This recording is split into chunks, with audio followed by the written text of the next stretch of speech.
안녕하세요. 반갑습니다. 허브경제TV 한성욱입니다. 금일 같이 한번 살펴볼 종목은 SK 이터닉스이고요. 같이 한번 보도록 하겠습니다.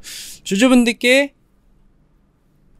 오늘 하루도 굉장히 고생들 많으셨더라는 말씀 드리면서 시작을 하도록 하겠습니다. 시장 자체 흐름이 너무 좋다 보니까 오늘은 시장이 왜 좋았는지에 대해서도 설명을 드릴 거고, 우리가 우려했었던 악재가 하나가 좀 해소가 됐어요. 그래서 이 부분에 대해서도 제가 좀 언급을 드릴 수 있도록 하겠습니다. 집중해서 한 번씩 들어봐 주세요. 자, 그러면 시작하겠습니다. 코스피 2.27% 상승, 코스닥 2.76% 상승.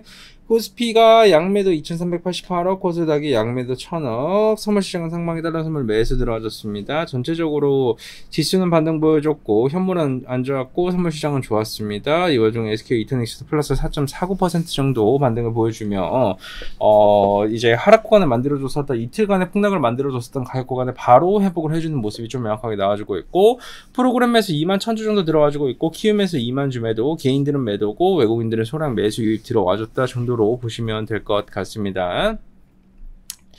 자, 그러면 이 와중에 우리가 조금 집중을 해봐야 되는 키워드가 명확하게 있죠. 그래서 이제 그 부분에 대해서 설명을 드리자면, SK 이터닉스는 두 가지를 여러분들이 좀 집중을 하셔야 돼요. 그게 뭐냐면, 첫 번째, 미국 대선, 해리스가 이길 거냐, 이제 트럼프가 이길 거냐, 이 부분을 보셔야 되겠죠? 너무나 당연한 부분이니까 제가 이 정도 얘기는 이 정도까지만 하도록 하겠습니다.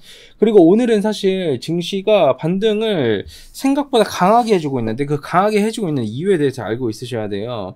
왜냐하면 미국 시장이 반등했으니까 한국 시장도 반등하는 거 아니야? 라는 생각을 가지실 수 있으신데, 미국 시장은 어저께 윗골이 달아줬습니다. 그러니까 올라가는 척 하다가 윗골이 달고 내려와줬다라는 거죠. 근데 대한민국 증시는 강세 흐름을 보여주고 있네. 그게 왜 그럴까요? 오늘 장중에 나와준 이슈거리가 한 가지 있어요. 그게 뭐죠? 일본에서 금리 인상을 그 금융권에 타격을 주는 이상 금리 인상을 하지 않겠다라는 발언을 했습니다. 그죠? 기입니까 아닙니까? 기죠? 예, 그러면 그게 왜 얼마나 이렇게 긍정적인 부분인지에 대해서 다들 생각을 해보셨을 거고, 모르시는 분들도 있으실 건데 제가 간단하게 설명을 드리자면, 일본 자체는 원래 여러분 잃어버린 10년이다 해가지고 이 디플레이션이 굉장히 심한 국가지 않았습니까? 그쵸? 예? 그러다 보니까 일본이 적극적으로 추구를 했었던 정책이 뭐예요, 여러분? 아베 총리와 일본 중앙은행의 경기 부양을 위해서 무제한 양적 완화를 했잖아요. 그러니까 돈을 무지막지하게 뿌려버린 거예요. 금리 캡을 씌워가지고 양적 완화로 인한 이런 인플레이션 우려도 금리가 오를 때마다 채권을 사버렸어요. 그러다 보니까 금리 자체가 특정 구간에 막혀버린 거죠. 지속적으로 금리 구간을 시장에 좀 발표까지 해버렸습니다. 네.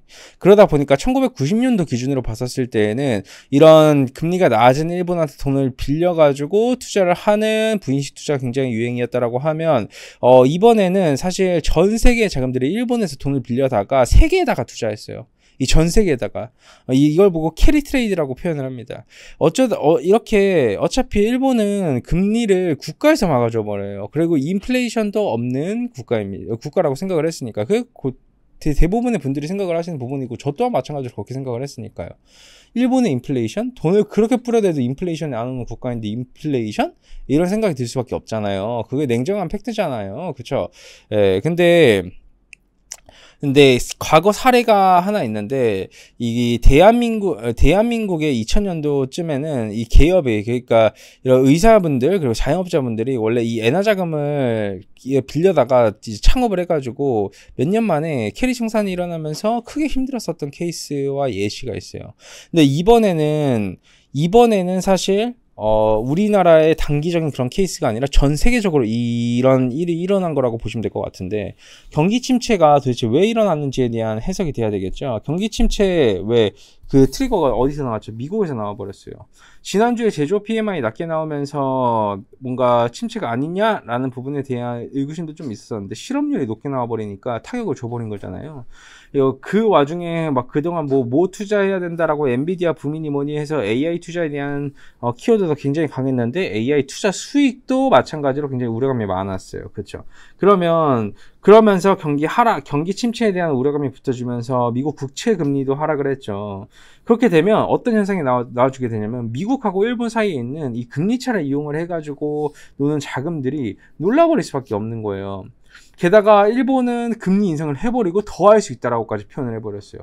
왔다, 큰일 났네. 그러면서 패닉이 나와버리는 건데, 이 엔화를 빌린 사람들은요, 달러로 갚을 수가 없어요. 엔화로 갚아야 돼요. 그러니까 빌린 돈을 달러로 가지고 있으면 엔화로 바꾼 다음에 엔화로 갚아야 돼 버리는 거죠. 그러다 보니까 엔화가 폭락을 해버린 거예요. 엔화가 160원이었는데 140원까지 급락을 해버린 거예요.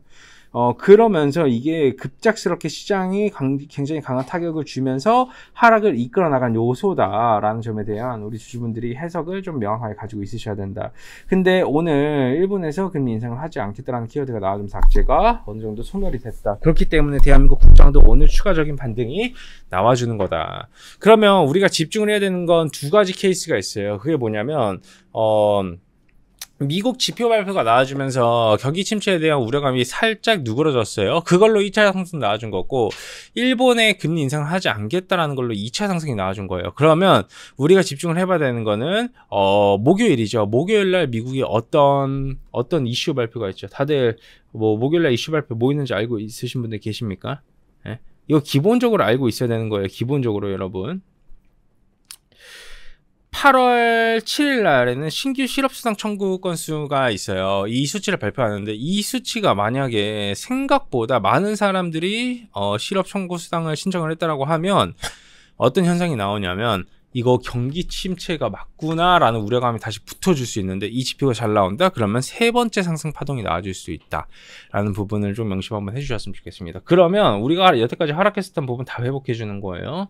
그 다음에 다시 갈 길 가는 거죠. 악재는 왜? 반영이 돼버렸으니까. 그래서 이번에 목요일날 있는 미국발 지표 발표가 아마 굉장히 많은 증시와 여러 가지 위험 자산들의 이런 방향성을 결정을 해주지 않을까 싶습니다. 그렇기 때문에 주주분들도 그 정도까지만 보시면 될 것 같습니다. 좋습니다. 오늘 좀 말이 많았는데 그래도 중요한 부분 체크를 해드린 부분이니까 좀 편안하게 즐겨주셨으면 좋겠고요. 언제나 그랬듯이 저희 허민지TV 이번에 텔레그램 하는 거 알고 있으시죠? 저희가 이렇게 좀 고퀄리티의 내용, 그리고 이런 기본적인 경제 상식 이런 것들도 텔레그램에 공유해드리고, 여러분들께 무료 추천 종목 또한 마찬가지로 저희가 텔레그램 안에 들어오신 분들한테 제공을 해드릴 예정입니다. 그렇기 때문에 신청 안 해보신 분들은 꼭 한 번씩 신청해 보셨으면 좋겠습니다. 많은 사랑 부탁드리겠습니다. 고생들 많으셨고요. 제가 내일 또 인사드릴 수 있도록 하겠습니다. 신청하는 방법은 저희 여기 카카오톡 이거 댓글 보시면 링크가 걸려 있어요. 이 링크만 누르시면 됩니다. 감사합니다.